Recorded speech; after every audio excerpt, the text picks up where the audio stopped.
வச்ச ஆசையெல்லாம் பத்திரமாயிருக்குதையா.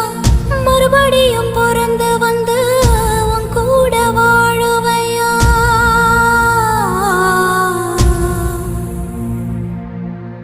புத்தி வச்ச ஆசையெல்லாம்